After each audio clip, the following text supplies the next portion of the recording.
আরজিকর মেডিকেলে দুর্নীতির তদন্তে এবার সিবিআই পৌঁছে গেল তৃণমূল বিধায়ক এবং কলকাতা পুরসভার ডেপুটি মেয়র অতীন ঘোষের বাড়িতে। এই দুর্নীতির অভিযোগ যখনকার, তখন আরজিকর হাসপাতালের রোগী কল্যাণ সমিতির সদস্য ছিলেন অতীন ঘোষ। তারা এসেছিলেন আরজিকরের রোগী কল্যাণ সমিতির সময়, আমি যে পিরিয়ডে লোকাল এমএলএ হবার সূত্রে ছিলাম। গত বছর এই অগাস্ট মাসে আরজিকর মেডিকেলে দুর্নীতির তদন্তে চন্দন লৌহ নামে এক ব্যক্তির ফ্ল্যাটে অভিযান চালায় সিবিআই।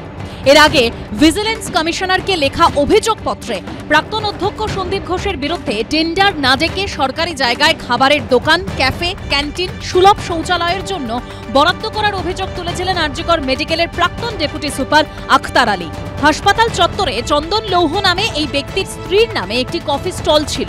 এই প্রেক্ষাপটে দুর্নীতির তদন্তে নেমে চন্দন লৌহর ফ্ল্যাটে পৌঁছয় সিবিআই।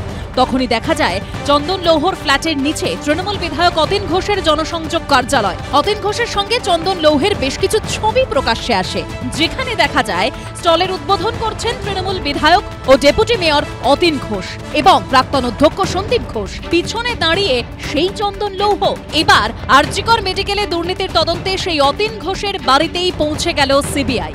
ওনার একজন ঘনিষ্ঠ সহকর্মী আছেন, ওনার রাইট হ্যান্ডই বলা চলে। ওর ভেতরে দুর্নীতি করে একটা দোকান করে চন্দন লৌহ, সেই দোকানের উদ্বোধনও অতীন ঘোষের হাত ধরে। ফলে ওখানে যা দুর্নীতি হয়েছে তার সঙ্গে ওনার যোগাযোগ নেই, এটা ভাবতেও আমাদের একটু সময় লাগে, কষ্ট হয়। তদন্ত হচ্ছে, তদন্ত হোক। কেউ কেউ মেরুদণ্ড বিক্রি করে শুভেন্দু অধিকারী বা তাপস রায় হন, আর যারা মেরুদণ্ড বিক্রি করবেন না সেই লিস্টে অতীন ঘোষরা থাকেন। সিনেমা আসার আগে যেরকম সিনেমার ট্রেলার আসে, বিজেপি ভোটে নাবার আগে ইডি বা সিবিআই আসে, এই জিনিস বাংলার মানুষ দেখে দেখে অভ্যস্ত। গত বছর আগস্টে এই ছবি সামনে আসার পর কোনো প্রতিক্রিয়া দিতে চাননি তৃণমূল বিধায়ক ও ডেপুটি মেয়র অতীন ঘোষ। ময়ূখ ঠাকুর চক্রবর্তী, শিবাশিস মৌলিক ও ব্রতদীপ ভট্টাচার্যর রিপোর্ট, এবিপি আনন্দ।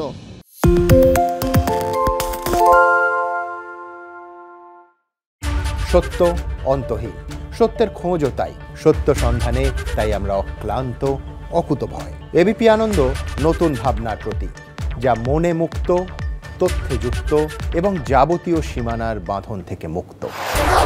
সীমা না শব্দটির মধ্যে লুকিয়ে আছে মানা শব্দটি, যেন চোখ রাঙানি এক অদৃশ্য বেড়াজাল, যা আটকে রাখে আমাদের এক ছোট্ট গণ্ডির মধ্যে।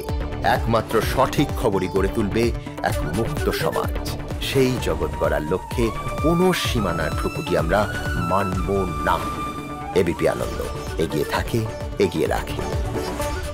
আরে চাটা দে ভাই, আমার একটা চা দেন। কি আমারটা? বাংলা পক্ষপাত চায় না, বাংলা খবর চায়। বাংলা খবর, বাংলার খবর।